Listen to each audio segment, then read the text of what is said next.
Lesson 30. The Three in One. One of the biggest discussions in religion is the Trinity of God, the Three in One. While there might be a lot of arguments and discussion that we have about this issue, we most of the time miss the important point. We fail to understand what God needs from us, and we end up questioning His authority as God.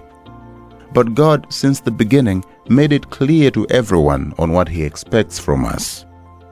We are not in a position to question what He is doing, but our position is based on following His doing and His plan that He has set before us. Father, Son, and the Spirit, all three are connected and have their purpose to fulfill the will of God here on earth. It is not really the question of who is bigger than who, or if one is separate from the other, because Jesus specifically told His disciples, "Why are you asking me to show the Father while you are with me? If you have seen me, you have seen the Father, because I am in the Father, and the Father is in me."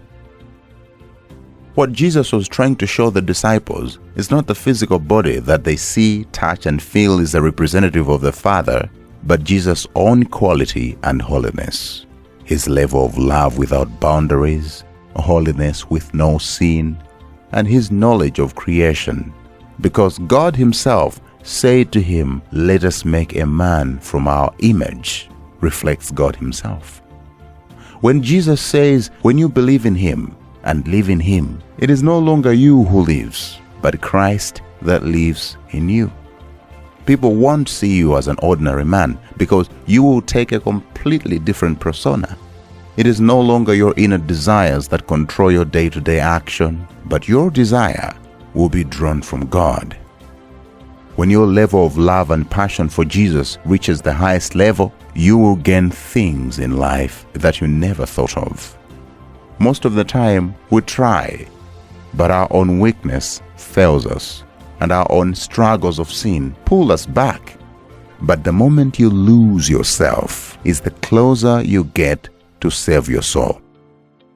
When Moses was constantly meeting God and carrying out His instructions to his people, it reached a point when he came out of the tent of meeting from praying, people could see his face radiate.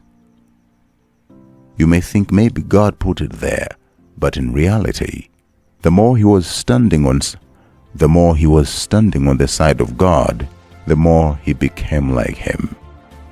Even God taught him before He commissioned to His people that you will be like God to them. God's existence is not what we think as a physical being represent. Even when God says, "Let us make man with our own likeness," it wasn't referring to the physical likeness, but rather the characteristics of God, referring to His glory, wisdom, knowledge, love, kindness, peace, patience, and understanding.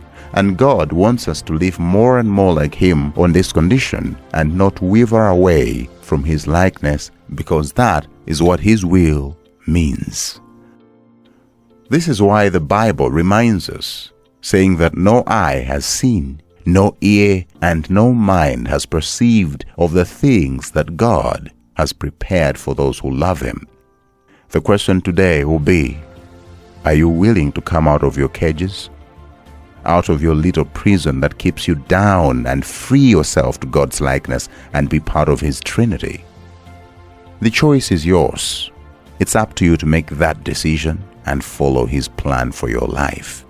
It is not what you see, but what is unseen that fulfills the will of your life, because without faith, it is impossible to please God.